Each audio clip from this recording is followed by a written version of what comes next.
Il est 18h30, bonsoir tout le monde, vous regardez On n'est pas des pigeons, l'émission Conso, que les canons restent bien au chaud pendant 50 minutes. Mais on vous parle de quoi ce soir? Annie par exemple. Quand il neige, quand il gèle, le trottoir rime bien souvent avec patinoire. Alors attention aux glissades, mais les riverains sont-ils responsables de tous les maux? C'est la question de la soirée. Michael. Est-ce que vous connaissez la différence entre un wallon et un flamand? Avant de dire du mal des gens, regardez le contenu de son caddie. C'est ce que l'on a fait et là ce soir on va voir qu'il y a quelques différences. Alors, on va parler des monnaies alternatives ou complémentaires. Est-ce une bonne initiative pour booster les échanges locaux ou juste un truc de bobo de plus? et Jean, notre monsieur économie.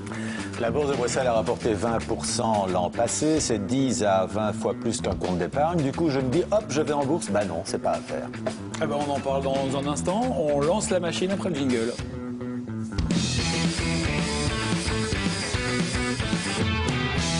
Et on commence surtout en faisant le trottoir avec Annie. Bah oui.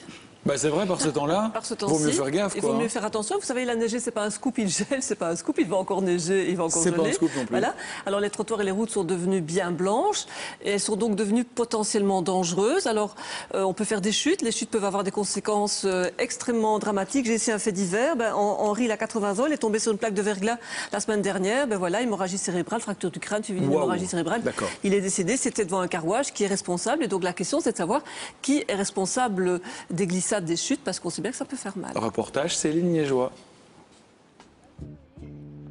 Avec la neige et le verglas, votre trottoir peut devenir une zone dangereuse. Pour ces commerçants, déneiger est une habitude dès les premiers flocons. Dès qu'il y a de la neige, c'est la première chose qu'on fait. Ouais. Pourquoi? Par simple souci que la devanture du magasin soit propre et accueillante. Si la plupart des commerçants n'hésitent pas à se mouiller les pieds, dans ce quartier résidentiel, les trottoirs ne sont pas déneigés. Seul ce monsieur semble s'en soucier. Dites monsieur, vous déneigez toujours votre trottoir comme ça? Oui, ça, à chaque fois que je peux le faire. Oui, bien sûr, quand je suis là, je dégèle mon trottoir, il n'y a pas de problème. C'est une obligation d'ailleurs, je crois, imposée, je ne vais pas dire une loi, mais au moins par les communes. Eh oui monsieur, il s'agit bien d'une obligation.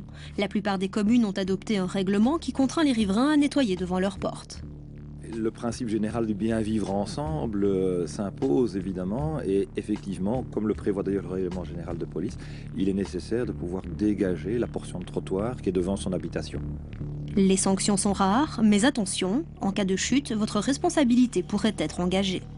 Si vous avez un facteur ou un livreur qui est victime d'une chute qui est provoquée par le fait que votre trottoir est pris par la neige ou le verglas, il y a une possibilité que l'assureur accident du travail exerce un recours contre l'occupant du bâtiment et à ce moment-là, autant se savoir protégé par une assurance. Mais soyez rassurés, à l'impossible, nul n'est tenu. On va se demander qu'est-ce qu'une personne normalement prudente aurait fait. Alors je crois qu'une personne normalement prudente, on ne peut pas lui demander de mettre son réveil à 4 heures parce qu'on a dit qu'il va peut-être neiger la nuit pour aller voir si effectivement le temps est venu de dégager son trottoir. Lors de l'hiver 2010, le Fonds des accidents du travail a observé un boom des accidents de piétons. Vous voilà prévenus. Avant d'aller plus loin, qui déneige son trottoir ici autour de la table? J'ai pas de trottoir. Déjà, Jean? Je trouve que quand on a déneigé, c'est encore pire qu'avant. Je trouve aussi. Oui, mais il faut Je suis mettre... d'accord avec le monsieur. Moi, je mais- vais faire une chronique, mais j'y pense pas très souvent. Mais c'est obligatoire, et pas qu'à Namur. Hein. Ah oui, non, on a pris l'exemple de Namur, mais voilà, la plupart les 3/4 des communes ont prévu dans leur règlement communal ou règlement général de police l'obligation pour les riverains de déblayer, de déneiger le trottoir. Alors déblayer, c'est quoi? Quand vous avez un grand trottoir, ça ne sert à rien on ne vous demande pas de nettoyer tout votre trottoir. Il faut en tout cas permettre aux piétons d'avoir un passage qui soit sûr et qui soit suffisamment large. Donc vous voyez souvent, par exemple, sur les trottoirs, une bande qui est dégagée pour permettre aux gens de circuler en toute sécurité. Et ça vaut également pour le verglas. Qui prend l'appel? Le propriétaire? Non, on a entendu de l'occupant. Alors c'est forcément soit le propriétaire, soit le locataire. Si vous habitez chez vous, Oui. vous êtes propriétaire, c'est vous voilà. qui vous collerez avec l'appel. Si c'est le locataire, ce sera le locataire. Et si vous travaillez toute la journée et qu'il neige entre-temps, vous ne pouvez pas être à la maison et il y a un accident. Non, qu'est-ce qui alors se passe? il faut évidemment voir les choses, on l'a entendu avec Gauthier Robin, de façon tout à fait pragmatique, faites quand même pratique. On ne peut pas être derrière le moins de petits flocons de neige, 24 heures sur 24, c'est impossible. Et donc quelqu'un qui part travailler, il ne neige pas encore, quand il revient, il fait tout blanc, il y a quelqu'un qui s'est cassé la figure sous son trottoir, on ne pourra pas lui en vouloir de ne pas avoir déneigé le trottoir. Donc il y a des principes, mais les principes doivent quand même être aménagés et être vus de façon raisonnable. Imaginons que, je continue dans les questions, hein, que l'immeuble est abandonné. Alors si un immeuble est abandonné, il y a de la neige évidemment qui va s'accumuler, ça c'est pour la pomme du propriétaire. Donc il faudra essayer de retrouver le propriétaire, et bonne chance évidemment quand il n'habite pas tout près, mais ce sera pour le propriétaire. Et l'immeuble à appartement alors? Alors, immeuble à appartement, ou bien c'est le concierge ou c'est le gardien s'il en existe un. Sinon, c'est un règlement, pour autant évidemment qu'il y ait un règlement qui est spécifié à qui incombait la tâche de dégager le trottoir. Sinon, c'est drôle, mais enfin, ce sera l'occupant du rez-de-chaussée. S'il y a plusieurs rez-de-chaussée, ben, chacun doit dégager la partie du trottoir en face de chez lui. Et vous allez me dire, s'il n'y a personne au rez-de-chaussée, eh bien, on vole au premier étage. Mickaël, vous êtes... Voilà. Et si en déblayant, vous glissez et si vous cassez la figure sur votre propre trottoir, vous vous retournez contre vous-même? Contre vous-même ou contre le trottoir. Cela dit, en cas d'accident, chute, c'est d'office le proprio qui est responsable, l'occupant qui est responsable? Non, il peut être responsable, mais il n'est pas nécessairement. On est dans le cas de responsabilité, d'assurance de responsabilité, et on le dit souvent ici, il y a quand même 3 éléments. Il faut prouver qu'il y a une faute, une négligence ou une erreur de l'occupant. Il faut qu'il y ait prouvé qu'il y a un dommage. Il faut qu'il y ait un lien de causalité entre tout ça. Alors, il faut aussi s'intéresser au comportement du piéton. Si on court avec des talons sur de la neige, enfin bon, c'est pas malin. Donc, le piéton doit aussi avoir un comportement prudent. Il doit être vigilant. S'il neige, il doit quand même se dire qu'il doit peut-être faire beaucoup plus attention. Donc tout ça, ça doit être pris en considération. Alors vous allez me dire, oui, mais le trottoir, il n'y a pas que les riverains, il y a aussi la commune. Alors oui, la commune peut être déclarée responsable s'il y a ce qu'on appelle un vice, c'est-à-dire un défaut anormal, une sorte de piège dans le trottoir. Et donc vous voyez que quand il y a des chutes avec, par exemple, Henri qui est décédé quand même, la famille se pose des questions, elle se dit, mais c'était en face d'un carrouage qui donc forcément évacue de l'eau, donc l'eau, elle gèle très vite et très fort. Qui est responsable? Et donc vous voyez bien que ça a des conséquences quand même assez importantes et financièrement ça peut être grave. Petite colle, Annie. Et oui. Si maintenant on glisse à la limite du trottoir sur la rue parce qu'elle n'a pas été déneigée ou il n'y a pas eu d'épandage, on se retourne contre la commune? Alors la voirie, ça dépend si c'est une voirie communale, une voirie provinciale ou une voirie régionale. En général, bon, on va dire que c'est la voirie de la commune. Il faut savoir que la commune a une obligation de veiller à la sécurité sur toutes les voiries qui traversent son territoire, même les voiries provinciales, même les voiries régionales. Donc c'est dire qu'elle doit faire quand même très attention. Alors ça dépend des circonstances. Si c'est simplement une plaque, par exemple, de neige qui est à un seul moment alors que tout est dégagé, on dira que c'est un cas fortuit. Si, par exemple, l'entièreté de la chaussée est enneigée, on vous dirait qu'il fallait peut-être faire attention. On pourrait vous poser des questions pendant des heures, mais on va terminer avec celle-ci. Quelle assurance intervient? Plusieurs assurances. On a entendu... je savais qu'il y avait encore un truc... mais je suis désolée, mais non, mais c'est bien. On est complet, Annie. Si vous êtes c'est dangereux, donc sur il le faut chemin faire du attention. travail, on l'a vu, livreur de mazout, etc., c'est votre accident, votre assurance accident du travail. Si vous êtes un piéton et que vous êtes victime, vous allez, et on espère que vous en avez une, c'est votre assurance responsabilité civile vie privée, mais elle n'est pas obligatoire. Donc tant mieux si vous en avez une. Maintenant, si vous êtes l'occupant et qu'on estime que vous seriez éventuellement responsable, c'est aussi votre assurance responsabilité civile. Je répète, c'est l'assurance familiale, elle n'est pas obligatoire, mais de temps en temps, et on le voit qu'elle peut être très utile et très conseillée, et en plus, elle n'est pas très chère. Bon, et dans tous les cas, on fait attention. On fait attention, et surtout si on tombe, ou qu'on soit occupant, ou bien qu'on soit victime, il faut absolument constituer un dossier. Et le dossier, c'est quoi? Ce sont des attestations, des témoignages, des photos des lieux, et aller plancher sur tout le règlement communal. Très important. On n'attend plus qu'une chose, qu'il reneige encore et qu'il gèle encore, et on va aller se balader sur le trottoir. Merci Annie. Dans la seconde partie de l'émission, on va se livrer une petite expérience étonnante. Y a-t-il une différence entre flamand et wallon en matière de consommation, bien sûr? Mickaël a mis le nez dans les caddies du nord et du sud du pays. Dans votre poche, vous avez des euros, jusque-là rien d'anormal, mais de plus en plus de monnaies alternatives et complémentaires à l'euro voient le jour. Leur but est d'encourager à acheter local et promouvoir forcément les produits et les commerces de la région. C'est une initiative qui a démarré en Suisse, qui débarque chez nous. Détail avec Anne-Laure. La pause, c'est tout de suite. On revient juste après. Ne bougez pas. À tout de suite. Donc, ne bougez pas.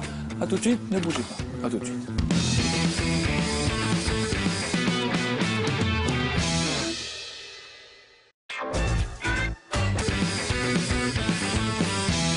On n'est pas des visions, le retour et bon appétit, tiens, si vous passez à table. Qu'est-ce que vous avez dans votre assiette finalement? On n'en sait rien. En plus, ça dépend si vous êtes au nord ou au sud du pays. C'est ça que vous nous dites ce Ouais, soir. mais mise en garde, la chronique du jour, elle n'est pas là pour mettre une fois de plus de l'huile sur le feu en marquant les différences entre la Flandre et la Wallonie, non. Ce soir, la chronique, elle va concerner les habitudes alimentaires des Wallons et des Flamands. Alors tout est parti d'un message d'un de nos téléspectateurs sur la page Facebook de l'émission qui nous disait qu'en faisant ses courses dans un magasin Colruyt du Hainaut occidental, il est tombé là-dessus, sur un plus petit paquet. Nous, on a trouvé que celui-là, c'est le café Grain d'Or goût wallon. Ben oui, c'est précisé. Alors effectivement, ce téléspectateur un peu curieux a contacté Colruyt. Il leur a envoyé un petit mail en leur demandant quelle était la spécificité de ce café, pourquoi goût wallon, et s'il y avait un pendant flamand. Colruyt a répondu. Et voilà la réponse. Le goût amer a toujours connu beaucoup plus de succès en Wallonie, et ce café a un goût amer très fort. C'est un mélange de café d'Afrique centrale et d'Amérique centrale, très vif, goût typique d'Iode. Par contre, nous n'avons pas de goût flamand en assortiment. C'était donc pas un hasard le fait de trouver ce café en Wallonie avec la mention goût wallon. On a donc décidé de contacter les autres enseignes, histoire de savoir si on trouvait ailleurs une différence de produits entre la Flandre et la Wallonie. Chez Carrefour, pas d'exemple, sauf un produit régional. C'est la bière de Gand que l'on trouve exclusivement dans le magasin Carrefour de Gand. Bien, bravo. C'est bien, ça sonne bien. Chez Deleuze, là, par contre, la seule spécificité que l'on nous a signalée, c'est de l'eau pétillante, Tony Steiner. On trouve la Tony Steiner orange et citron en Wallonie. Par contre, en Wallonie, on ne trouve pas l'eau pétillante. Celle-là, on la trouve qu'en Flandre, à croire que les Flamands préfèrent cette eau pétillante aux autres eaux pétillantes que l'on trouve ailleurs. Par contre, chez Deleuze, là, on nous a dit qu'il y a quelques années, une enquête interne a été réalisée pour justement mettre en évidence les spécificités propres aux deux communautés linguistiques. Et là, il y a effectivement des différences de marque, mais aussi différences de goût.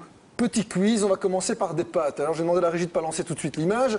Les pâtes Soubry, vous connaissez? Oui. Les pâtes Panzani, vous connaissez? Oui. Alors, à votre avis, qu'est-ce qui est préféré par qui? Soubry, par les Wallons ou par les Flamands? Soubry flamand, Panzani wallon. Et pourquoi ça? Je sais pas, parce que c'est plus peut-être francophone, ça paraît. Parce que Panzani, ça sonne peut-être un peu plus italien. On n'osait pas le dire. Moi, je le dis, ça vient de vous, ça va. On n'aura pas de problème. Alors effectivement, on va voir l'image. Et ben oui, les pâtes Panzani, elles sont préférées par les Wallons, les Soubry. C'est au nord du pays. Vin blanc, vin rouge, à votre avis? Partout, non? Vin rouge en Wallonie et vin blanc en Flandre. Et pourquoi? Comme ça. Oui, parce qu'il y a beaucoup d'Italiens en Wallonie et on préfère le vin rouge. Non, mais alors ça, on n'a pas d'explication sur le pourquoi. On vous donne juste la différence. Alors effectivement, le vin rouge, c'est pour la Wallonie. Le vin blanc est plus consommé. Il est plus au goût des Flamands. Autre exemple, la margarine et le beurre. À votre avis, c'est quoi la grande différence? Est-ce qu'il est plus consommé le beurre en Wallonie? Du beurre en Wallonie et de la margarine en Flandre. Je ne sais pas.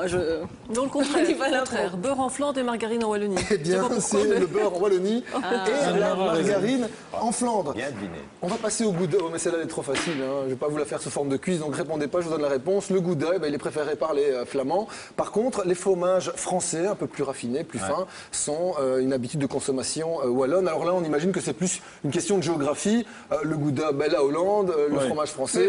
Ce fromage-là pue aussi, donc je ne sais pas comment on le voit. Non, mais c'est vrai, c'est des fromages. Donc on mange plus de camembert en Wallonie qu'en Flandre, c'est ça que vous voulez dire. En gros, la consommation, elle est marquée aussi par ce genre de différence. Oui, c'est le cas, on mange plus de gouda en Flandre qu'en Wallonie. Mais c'est pas tout. Si on remonte à 2006, là, une enquête de consommation a été réalisée par l'Institut de santé publique. Et cette enquête, elle a révélé qu'au sud, les menus étaient un petit peu plus nourrissants. Donc, du côté wallon, on se nourrit un peu plus de crème fraîche, viande de veau, on aime aussi les gibiers, les fromages doux, alors qu'en Flandre, on consomme davantage de poulet, de volaille et des substituts de viande comme le pain. Par contre, l'enquête qui a été réalisée en 2006 a aussi été réalisée en 2009 et en 2009, on s'est rendu compte que les habitudes de consommation de la viande se sont équilibrées. Donc, les Flamands ont découvert la viande peut-être 3 ans plus tard. Et cette enquête, effectivement, elle dit expliquer aussi que les Wallons étaient de très gros consommateurs de viande par rapport aux Flamands, environ 6 kilos de viande en plus par an. Donc voilà, alors je ne sais pas ce qu'on peut en conclure, mais il y a une différence de consommation dans tous les cas, alors que finalement, quand on regarde, le pays est petit et on n'est pas très loin de nos amis du nord du pays. Question 5 francs, qui boit le plus de bière? Ah, évidemment, ça, elle devait la poser. Bah oui, évidemment. Mais vous, évidemment, c'est connu. Bon, c'est attendez, clair. Non, mais les Wallons ou les Flamands? À votre avis, Annie? Bah, écoutez, ça dépend. Les deux, voilà, on est des échos et c'est bien un sujet sur lequel on s'entend parfaitement. Voilà. Alors, des caddies différents et c'est étonnant, mais une monnaie identique. Quoique, on n'en sait rien, parce qu'il y a des monnaies alternatives qui arrivent sur le marché, Anne-Laure. Oui, on les appelle aussi monnaies complémentaires. Alors finalement, c'est un mode de paiement qui est utilisé dans un cadre bien spécifique, puisqu'il s'agit d'un mode de paiement utilisé dans le cadre d'échanges locaux. Le principe, il est très simple, c'est de favoriser le commerce local, donc plutôt les PME et les petits indépendants de sa région, plutôt que les grosses multinationales. Pourquoi on les appelle monnaies complémentaires? Parce qu'elles ne viennent pas remplacer la monnaie en place, elles viennent en complément, tout simplement. Et ça existe depuis longtemps? Ça existe depuis longtemps dans certains pays, dont la Suisse. Le WIR existe depuis les années 30. Il a été créé en réaction à la crise de 29 pour booster l'économie du pays et finalement inciter les citoyens à acheter des produits locaux, des produits d'entreprises de leur pays. Ça a plutôt bien marché puisqu'à l'heure actuelle, le WIR est toujours en circulation. 60 000 PME l'utilisent en Suisse et 800 millions de WIR sont en circulation. D'accord, c'est pas mal. Et ça a inspiré des initiatives chez nous, ça? Oui, ça a inspiré quelques initiatives chez nous. Et on peut dire que finalement, les philosophies sont quand même un petit peu différentes d'une monnaie complémentaire à l'autre. Il y a d'abord ceux qui veulent une démarche citoyenne et donc sensibiliser les citoyens à une économie durable, à l'écologie aussi, tout simplement, puisque le pétrole, ça va en diminuant. Finalement, les ressources vont en diminuant et donc c'est de dire aux gens, achetez plutôt proche de chez vous. Donc c'est les sensibiliser à ça. Il y a par exemple l'éco-iris qui a été initié par la région bruxelloise et qui récompense des actes citoyens. Quand vous avez par exemple vendu votre voiture pour plutôt aller au boulot à vélo, eh bien vous allez recevoir des éco-iris pour vous récompenser, que vous allez pouvoir échanger dans certains commerces participants. Et puis il y a une démarche plus commerciale où là des PME se regroupent pour lutter peut-être contre la concurrence de grosses multinationales et qui décident d'avoir leur propre monnaie d'échange pour s'aider les uns les autres, mais aussi pour dire aux citoyens, venez plutôt chez nous, ce sera un avantage. Alors je vous propose justement qu'on en sache un petit peu plus sur ces monnaies complémentaires. On va commencer par la région montoise et la région de Virton avec l'épi et le ropi, un sujet de Baudouin Cartevels. Nous sommes dans le seul magasin de Mons qui pratique le ropi, une sandwicherie, mais il faut bien dire que cette monnaie alternative reste très, très confidentielle. Le ropi, vous connaissez? Non, pas du tout. Le ropi? Vous connaissez le ropi? Non. Jamais entendu? Non, jamais. Pourtant, le ropi existe bel et bien et voici son initiateur. Je peux vous régler un ropi? Avec 1 euro, on achète un ropi, avec 50, on en reçoit 51. But de cette monnaie alternative, promouvoir le commerce local, mais il faut dire que le lancement du ropi depuis 1 an s'avère assez laborieux. Au départ, on a lancé un micro-projet avec une école. Donc l'idée, c'était pas que le ropi soit accepté auprès d'un grand ensemble de commerçants, mais simplement dans une école, en fait, pour favoriser l'échange entre les étudiants. Donc les étudiants devaient donner des cours particuliers à d'autres plus jeunes. Et puis vous avez élargi? Et en fait, le projet avec l'école n'a pas bien démarré et donc on a décidé d'élargir à plus de commerçants. Enfin, une lueur d'espoir tout de même avec cette dame qui connaît le ropi. Est-ce que vous avez des ropis dans votre sac? Oui. C'est un miracle, ça. Vous êtes à peu près la seule citoyenne de Mons? Je pense que oui. Je suis pas loin d'être une des seules, oui. Et vous pouvez dépenser dans combien de commerces ici? Ici, ça c'est sûr. Je sais pas, je crois que je peux aller dans un café sur la Grande Place. Oui. Peut-être 2 cafés. Et c'est tout? Je ne suis pas une habituée des cafés, non, c'est vrai, c'est ici que je viens. Mais j'aimerais bien que ça s'étende un peu. Vous payez en ropi et on vous rend en euros. Pour que le ropi démarre à Mons, il faudrait qu'une 50aine de commerces au moins jouent le jeu et que l'information circule. En revanche, à Mex-Van-Virton, on connaît davantage l'épi lorrain que l'on peut acheter à l'épicerie L'Épicentre. Cette épicerie est tenue par des bénévoles et l'accent est mis sur la vente des produits locaux des agriculteurs gommés. On a éprouvé le besoin d'avoir notre propre outil d'échange entre nous. Votre monnaie? Et c'est l'épi. Voici cet épi qui se décline en plusieurs coupures. Donc on a imprimé des billets de 1 épi, 5 épis, 10 épis, 20 épis et 50 épis. Alors un épi, ça vaut quoi par rapport à l'euro? 1 épi égale 1 euro. Alors ça veut dire aussi qu'il y a combien d'épis, ou quel équivalent en euros en circulation pour l'instant? Pour l'instant, on va atteindre les 18 000 euros épis en circulation. Ils sont aujourd'hui 53 prestataires à Mex et aux alentours à accepter l'épi, à commencer par le boucher du village. Quel est le pourcentage de votre clientèle ici qui paye en épi? Je dirais 1 ou 2%. Oui, donc c'est encore assez marginal. C'est marginal, mais je veux dire, ça ne fait pas 6 mois que la monnaie est lancée. Je pense que c'est du mois de juin, donc ça fait tout juste 6 mois. Et les gens n'ont pas encore pris le réflexe de dire je fais une action citoyenne en disant j'achète pour 50 € ou 100 € d'épis par mois, et c'est 100 € que j'investis dans le commerce local. La coiffeuse aussi s'y est mise, même si ses clients restent particulièrement prudents. La bouchère de Gérouville est venue se faire coiffer hier parce que je prends l'épi, pas uniquement à cause de ça, parce qu'elle aime comme je travaille, mais voilà, je pense qu'il n'y a pas assez encore d'impact. Le comptable de Mex-Van Virton accepte aussi l'épi et paye même son assistante en partie dans cette monnaie. Mais pour le moment, je reçois 50 € en épi tous les mois. Bref, les acteurs économiques jouent le jeu. Reste à convaincre la population que c'est un excellent moyen de préserver les commerces et les emplois locaux.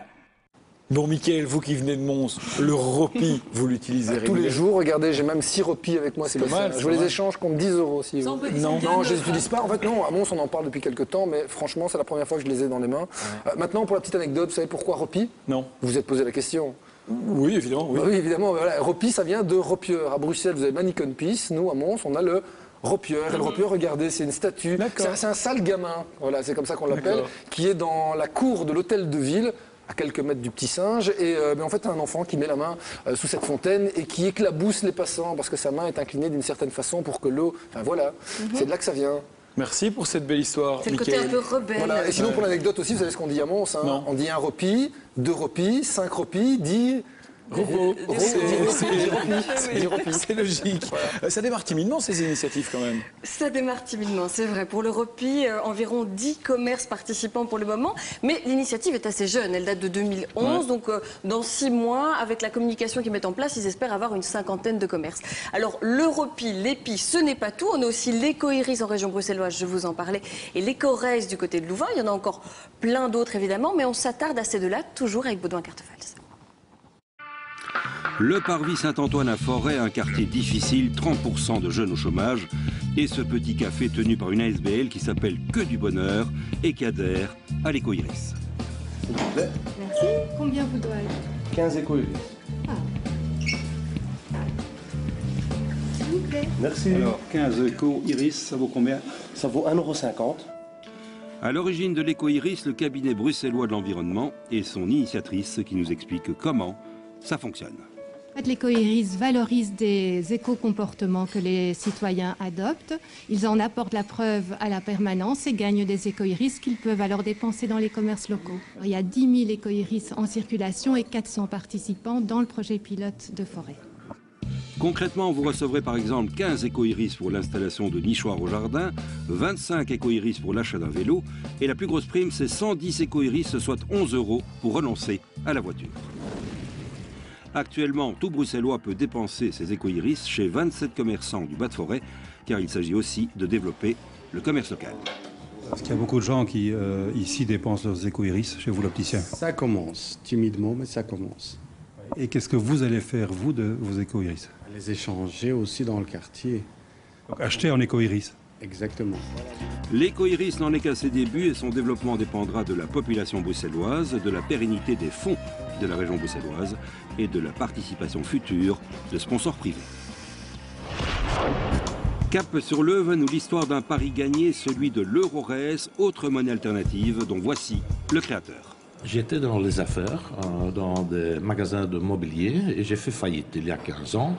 Et là, il n'y avait plus moyen d'obtenir des prêts des banques. Et là, j'ai eu l'idée de créer un réseau avec une propre monnaie, avec une monnaie complémentaire entre les commerçants. Et en plus, ils pouvaient obtenir des prêts sans intérêt. En fait, des prêts entre eux, quoi. Et depuis 4 ans, le système a été ouvert aux consommateurs et est géré par une coopérative de 20 employés à temps plein. Et cela marche du tonnerre parce qu'il y a un incitant financier pour 1 €.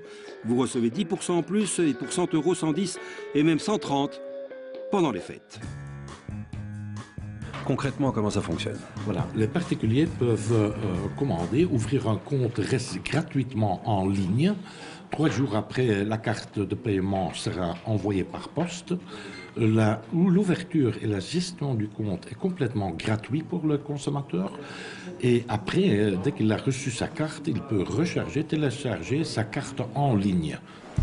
Le système connaît un grand succès, 5000 commerces principalement en Flandre, chez Pepperoni. Dans la rue des Restos à Leuven, on accepte le RES depuis 1997. Ce qui est bien dans ce système, qu'on a plus de clients, et donc ça veut dire plus d'argent. Donc ça a un impact sur votre chiffre d'affaires. Vous pouvez chiffrer ce que ça vous apporte en plus? De 3-5% en plus. Qui paye cette différence de 10 ou même parfois de 30% qui est en faveur du consommateur qui rejoint RES? Pour le consommateur, l'utilisation RES est complètement gratuite, tandis que les commerçants, ils payent des frais de transaction de 3,5% sur toutes les transactions. Alors, l'organisation RES a décidé, au lieu de lancer des grandes campagnes publicitaires, de donner les avantages directement aux consommateurs. Un système très ingénieux et qui ne demande qu'à s'étendre. Ben voilà, alors on va résumer. Quels sont les plus, les moins des différents systèmes comme ça, dans les plus, on peut épingler la sensibilisation à l'économie durable dont je vous parlais. On privilégie les commerces locaux, c'est pas rien non plus. Dans les moins, alors pour la plupart des initiatives, il n'y a pas d'incitant financier. À la base, ce sont des ASBL qui veulent un peu justement promouvoir l'économie durable. Donc il n'y a pas d'incitant financier en euros, en général égal par exemple un ROPI. Donc vous n'avez pas vraiment d'avantage financier. Il faut partir d'une démarche volontaire de citoyenneté.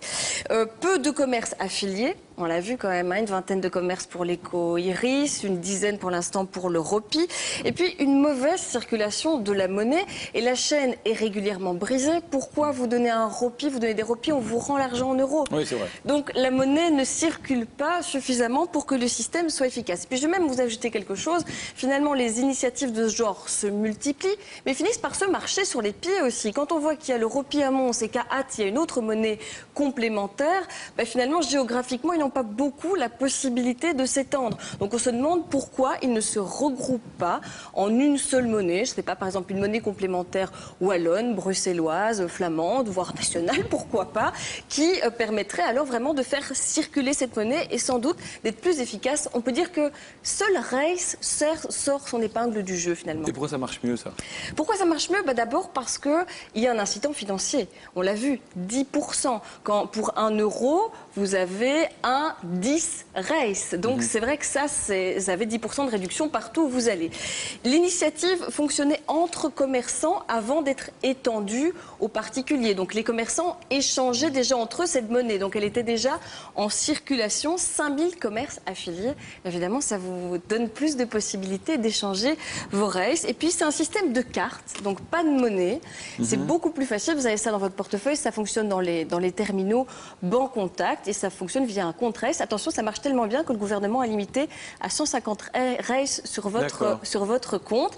Mais bon, la différence, c'est qu'il s'agit d'une société commerciale pour l'EuroRES. Donc ça, c'est quand même différent. On parle d'ASBL pour d'autres initiatives. Là, on parle d'une société commerciale dont l'objectif, c'est de s'étendre et de s'étendre, pourquoi pas, à toute l'Europe. Et par exemple, quand vous irez en voyage en Grèce, de pouvoir utiliser vos RES et de favoriser donc l'économie locale du pays où vous allez par exemple en vacances, donc ça c'est pas mal. Alors est-ce que les billets que Mickaël a montrés, est-ce qu'ils sont falsifiables ou non? Parce qu'on pourrait vite les copier alors. Alors c'est autorisé d'abord, hein, c'est important de le dire, on peut fabriquer sa monnaie locale, mais il y a un système de sécurité pour pas pouvoir évidemment copier les billets aussi facilement que ça, c'est pas des billets de Monopoly. Et là il y a l'économiste qui a envie de s'exprimer. Jean, vous pensez quoi de ça vous?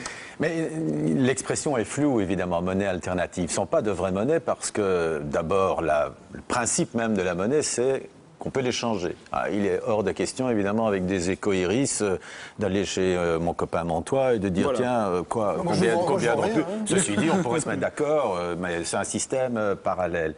Et puis, il faut savoir aussi que d'abord, c'est un système ancien, il existe depuis les années 30 en Suisse, mais il faut savoir que nous aussi, on utilise souvent des monnaies alternatives sans même le savoir. Il y a combien de fêtes où vous rentrez et vous devez échanger vos euros contre des bons pour une boisson, pour un repas, etc. Et on est plus proche du troc que de... Et en fait, c'est ça, les monnaies alternatives, ce n'est au fond qu'une forme de troc, monétisé. Ce n'est pas une vraie monnaie, ce sont des échanges qui sont monétisés. Mais derrière, ce sont des échanges de marchandises. Ceci dit, pas mal d'économistes par rapport à l'exemple de la Suisse disent que le fait de développer une monnaie complémentaire à l'échelle nationale, ça peut booster l'économie d'un pays. Et ils pensent à ce type de solution, par exemple, pour sortir la zone euro de la crise et pour rebooster justement l'économie de chaque pays. Vous pensez quoi de ça? Oui, mais d'abord, c'est assez drôle parce que c'est le retour aux monnaies nationales, mais on ne va pas aller jusque-là. Je pense qu'on n'ira jamais jusque-là. Non, en gardant l'euro, évidemment. Bien sûr. Par contre, le fait d'utiliser une monnaie à un endroit, que cette monnaie est justement court à cet endroit, c'est évidemment inciter les gens à recourir à l'économie locale. Et quand en France, par exemple, Arnaud Montebourg dit qu'il faut acheter français, la meilleure façon de faire en sorte que les gens achètent français, c'est peut-être de mettre en circulation une monnaie alternative qui n'est valable que dans certains commerces locaux où on vend des produits locaux. Est-ce que je rêve ou un jour je verrai sur CNN, après la bourse de New York, la bourse Ropi de Mons? Mais c'est pas impossible. Mais c'est pas pour demain. Non, je ne pense que c'est pas pour demain. Mais c'est pas impossible. Mais c'est pas pour demain. Mais c'est pas impossible. Mais c'est pas pour demain. Dites merci pour ce cours d'économie. On va demander à notre prochain invité de venir sur le plateau à présent. Stéphane Thierry, c'est le porte-parole d'ETEC, les transports en commun wallons. On parle tarif avec lui puisqu'il va y avoir du changement prochainement. Stéphane Thierry, bonsoir. Mais bonjour.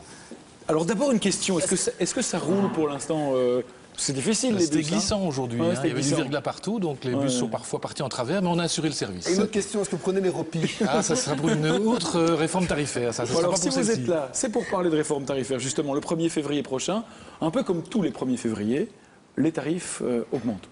Ils augmentent ou parfois ils diminuent. Ça ouais, dépendra des souvent. Hein. Il y aura des gagnants, il y aura des perdants. Il y a du changement. Et il y aura des perdants et des gagnants. Comment ça se passe? Qu'est-ce qui va se passer pour l'usager des bus wallons? Alors globalement, ce qui va se passer, c'est une simplification. C'est-à-dire que là où il y avait 170 tarifs hier, on a réduit ça à 30 tarifs. On a simplifié la lecture. Tout ça pour préparer finalement une autre manière d'acheter son titre de transport demain, en 2014, à travers une carte sans contact. Pour y arriver, carte qu'on pourra recharger par Internet ou à des guichets ou à des automates de vente, mais pour y arriver, il fallait qu'on réduise notre titre de transport, le nombre de notre titre de transport de 170 à, on est arrivé à 30, sur une grille très simple qui est organisée sur les fréquences auxquelles je vais sur le TEC et puis la longueur de mes parcours et puis mon statut. Si je suis étudiant, je ne vais pas payer le même prix que si j'ai 55 ou 50 ans. Et donc, à la fois sur le statut, à la fois sur les longueurs de trajet et sur les fréquences de trajet, on réorganise les tarifs en 30 titres de transport. On paye en fonction de son âge et des distances. On paye en fonction de son âge, des distances et de la fréquence d'utilisation. Si vous allez une fois tous les 3 mois sur le TEC, vous ne payerez pas le même prix que quelqu'un qui fait ça 4 fois par jour. Alors ceux qui ont un peu réfléchi là-dessus, on dit que de manière générale, les petits trajets coûteront plus cher que les longs. Oui, alors ça c'est un résumé, c'est-à-dire que les petits trajets sont souvent faits dans les villes. Et dans les villes, vous l'avez déjà remarqué en Wallonie, la fréquence est bonne, il y a beaucoup de bus, ça roule bien généralement. Dans le rural, il y a moins de fréquences, il y a moins de bus. Et donc, il y avait avant un prix équivalent payé dans le rural ou dans l'urbain. Et ben, on s'est dit, finalement, dans cette réorganisation tarifaire, ramener un prix supérieur quand on a une bonne fréquence dans les villes par rapport au rural où on a moins de fréquences, vous semblez plus équitable. Et ça, ce sont les différences qui sont apparues pour l'instant. Eh bien, je vous propose de poursuivre la conversation dans un instant avec Christophe Bourdon. Ses tarifs à lui restent inchangés, c'est-à-dire qu'on continue à ne rien lui donner, il ne mérite pas. Hein? Il ne mérite pas. Hein? Il nous reviendra quand même avec la pause avec le sourire, Christophe, on est d'accord. Si vous avez trop d'argent, vous, par contre, deux choses l'une, vous nous le donnez ou vous l'investissez en bourse. Attention tout de même à ne pas faire n'importe quoi. Conseils et astuces pour éviter la banqueroute avec Jean, hein, c'est lui le spécialiste finalement. Mais avant cela, on fait une pause, ne bougez pas. De toute façon, si vous bougez, on le saura.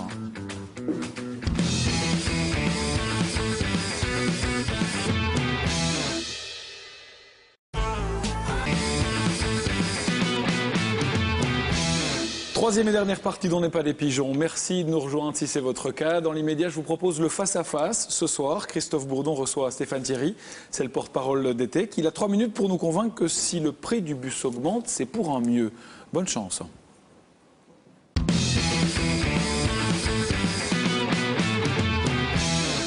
C'est pas une carte que vous avez chez nous, c'est un abonnement. C'est bien souvent. Je ne savais pas que j'avais signé pour l'abonnement chez vous. C'est sympa. Mais chez nous, c'est pas plus cher. Je vous le dis, on a eu beaucoup de réactions de téléspectateurs. Malheureusement, je ne pourrais pas poser toutes les questions. Je compte sur vous pour répondre du tech au tech. Je demande. Très bonne. Selon l'administrateur général, donc avec les nouveaux tarifs, on l'a dit, les longs trajets seront moins chers, les petits trajets seront un peu plus chers. Qu'est-ce qu'il en est vraiment? Je me suis penché sur les anciens et nouveaux tarifs, je me suis arraché les 3 cheveux qui me restaient. Alors est-ce que c'est plus cher ou moins cher? C'est ce qu'on va voir avec vous. Vous êtes prêts? Mais quand vous voulez. Ah ben alors c'est parti. J'ai donc comparé vos tarifs 2012-2013 pour les petits trajets, 1 à 2 zones. En tarif plein, l'abonnement mensuel passe de 32 € à 36 €, c'est 11% de plus. Abonnement annuel, c'est 260 à 300 €, 13% de plus. Pour les étudiants, là, c'est carrément 16 à 19% de plus. C'est énorme comme ça comme augmentation. Alors, on ne va pas faire les calculs ici, mais vous les avez faits, on va vous faire confiance. Ce qu'il faut retenir de ceci, c'est que dans cette réforme tarifaire, on simplifie, on reste dans la même enveloppe de recettes. Plus cher. Alors, c'est plus cher pour certains, c'est moins cher pour d'autres. Moi, je parle de ceux pour qui c'est plus cher quand même. Parce que alors, si on prend comment vous justifiez 16 à 19% de plus pour les étudiants? Pourquoi c'est plus cher pour eux? Alors ça, là, sous votre calcul, ça m'étonne. Parce qu'en fait, l'étudiant, il a chez nous 50% s'il est entre 12 et 24 ans, mais pas plus seulement étudiant. Ça, c'était l'année passée. Non, vous comparez les usagers normaux avec les étudiants. Moi, je compare par rapport à l'an dernier. Oui, si on compare par rapport à l'an dernier, l'année passée, les étudiants, les 12-24, avaient 50% sur le tarif plein. Oui. Aujourd'hui, c'est plus seulement les étudiants, ce sont les 12-24, qu'ils soient étudiants ou pas étudiants. Et donc on prend le tarif plein, le nouveau tarif plein, et ils ont 50% sur ce tarif. C'est un des gros efforts que nous avons fait. Et dans les simulations que nous avons faites, effectivement, dans certaines familles, les enfants qui n'étaient pas aux études et qui avaient entre 12 et 24 ans, un jeune de 22 ans qui cherchait du travail, par exemple, payaient le tarif sans la réduction des 50%. Attendez, vous répondez pas. Pourquoi ça augmente plus pour les étudiants? Alors ça n'augmente pas plus pour les étudiants, puisqu'ils ont 50%. Trajet annuel court, 120 € le 97,5. Ça fait 18,75%. Trajet annuel long, 270 au lieu de 125, ça fait 16,5%. Alors dans cette réforme tarifaire, il y en a qui vont avoir des augmentations tarifaires et d'autres pas, qui auront des diminutions. Les étudiants vont voir leurs tarifs augmenter. Chaque année, les tarifs augmentent. Je rappelle, je l'ai déjà souvent dit sur ce plateau. Pourquoi c'est plus pour eux? Je repose encore la question. Ce n'est pas plus pour eux. Au contraire, les 12-24 paieront moins puisqu'ils ont 50% du tarif plein qui est payé au-dessus de 24 ans. Donc clairement, les étudiants 12-24 ou les non-étudiants paieront moins cher. Ça, c'est une évidence. Par contre, il y aura au sein de cette famille des jeunes de 12-24 ans, des jeunes qui n'étaient pas aux études les années précédentes, qui n'y sont d'ailleurs toujours pas, et qui auront l'application des 50%, ce qu'ils n'avaient pas les années précédentes. Et donc on voit bien que les jeunes même le moins simple ticket un voyage, c'était 1,70 €, là c'est 1,90 €, ça fait 11% de plus. Ah oui, ça ne correspond pas à l'inflation, ça c'est globalement, l'enveloppe de recettes du groupe Tech va en augmentation très légère, en dessous de l'inflation de l'année 2012, en dessous de l'inflation, et donc il y a une augmentation des tarifs. Mais quand on remet les tarifs à plat par rapport aux tarifs pleins, on observe que les 12-24 vont payer au minimum 50% de moins. Les seniors, ils vont devoir payer 36 €. Pourquoi vous avez supprimé la gratuité pour eux? Alors ne dis pas que c'est pas cher. Ça s'appelle une participation solidaire, c'est vrai. Alors 36 €, je ne dis pas que c'est pas cher, parce qu'on vient de 0 qu'on va à 36. Ça correspond quand même à 3 € par mois. 36 € par an, c'est 18 voyages, et après 18 voyages, c'est gratuit sur le réseau Tech. Alors pourquoi c'est pas gratuit? C'est plus gratuit. Bien parce qu'effectivement, cette réforme tarifaire a amené des différences, des gens qui payent plus, d'autres qui payent moins, et pour amortir la différence vers les plus, on fait contribuer les 65 plus de 36 €. On va débriefer. Vous avez oublié de poser une question importante. Allez-y. Pourquoi c'était moins cher pour les étudiants? Pourquoi c'est plus cher pour les étudiants? Enfin, vous n'avez pas insisté là-dessus, je trouve. C'est vrai. Pourquoi c'est plus cher pour les étudiants?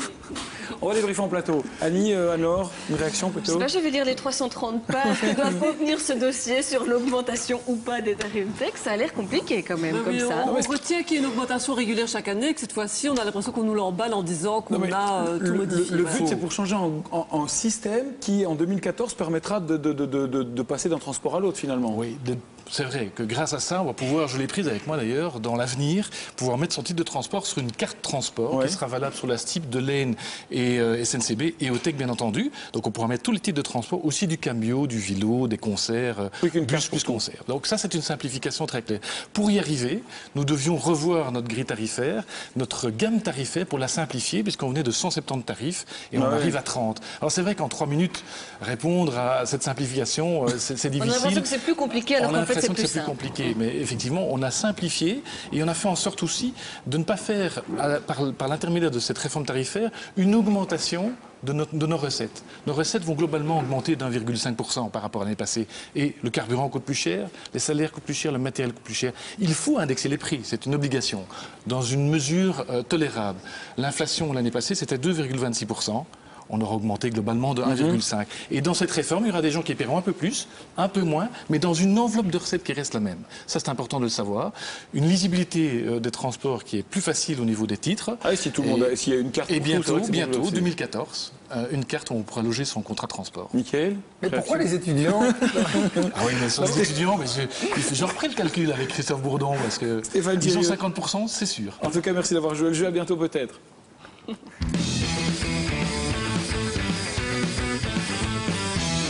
Alors, beaucoup de chiffres dans cette émission. On a parlé de monnaie alternative avec vous. On a vu les tarifs de tech. Et on va terminer cette émission en plaçant son argent intelligemment. Alors, Jean, c'est vrai, on le sait, le compte d'épargne, ça rapporte plus rien.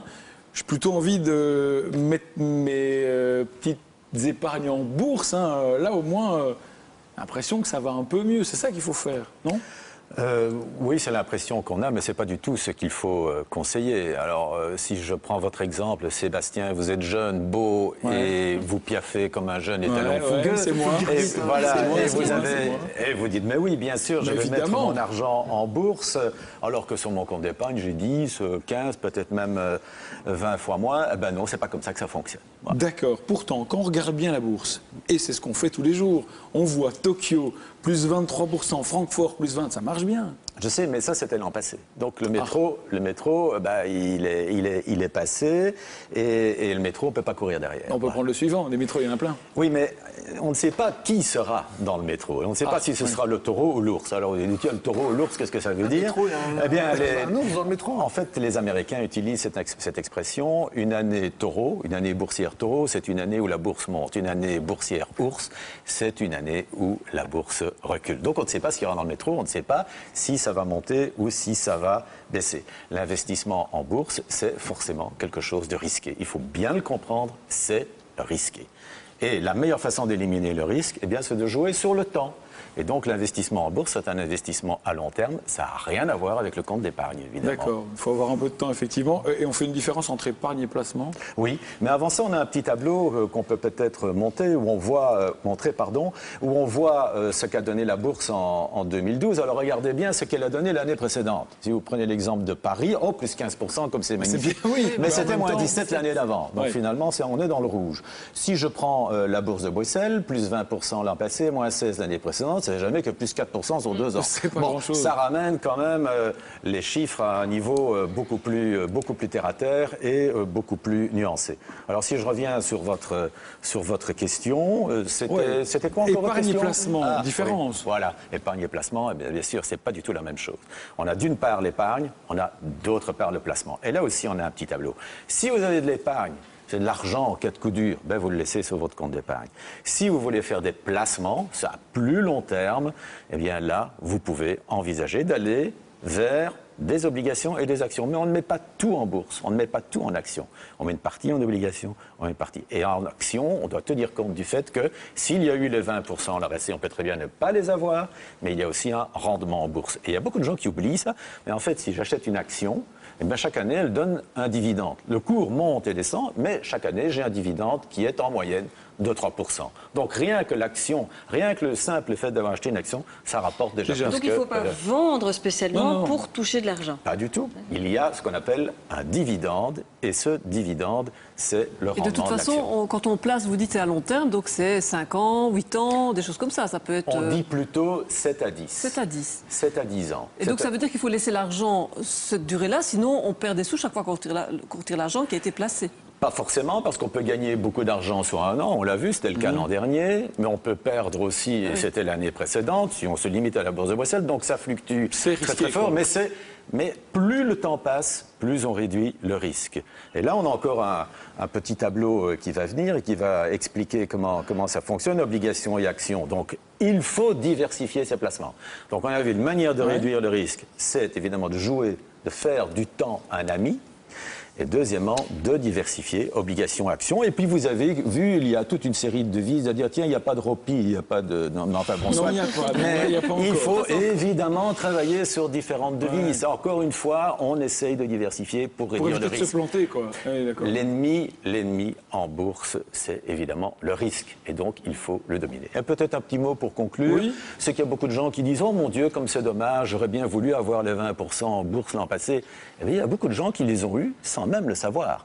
Par exemple, l'épargne pension, c'est très souvent investi en bourse de Bruxelles. Et donc, il y a beaucoup de gens qui ont de l'épargne pension et qui, en fait, ont gagné ces 20%. Donc, c'est plutôt bon, quoi, en fait. Donc, on joue en bourse sans s'en rendre compte. Exactement. Si on a un bon banquier, finalement, quelque part. Un bon conseiller financier. Un bon conseiller, Michael. Vous avez un bon conseiller? Ben voilà, j'en ai un. Je sens qu'on va prendre des cours Oui, particuliers. on va prendre des cours particuliers. Si vous avez des réactions, des commentaires, des bons plans, n'hésitez pas à nous les communiquer via la page Facebook de l'émission ou via le site rtbf.be/pigeon. Demain, on testera la carafe d'eau Brita. Vous savez, ce sont ces carafes qui filtrent l'eau avant que vous ne la buviez, hein, avec des petites cartouches qui permettent à l'eau d'être plus claire, au goût plus agréable aussi. Eh bien, on a analysé l'eau après filtrage. Résultat, demain. Vous partez prochainement à la montagne pour vous adonner aux joies de la glisse, c'est bien. Votre matériel, vous le louez ou vous l'achetez? Et si vous le louez en Belgique ou à la montagne? On s'est posé la question du prix et on vous fera partager nos découvertes. Et puis, nous lirons les étiquettes aussi. À votre avis, qu'y a-t-il dans l'américain?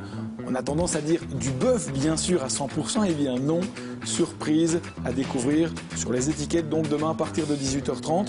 Météo Journal télévisé, c'est la suite de votre programme. Merci de votre fidélité et à demain en radio et en télé.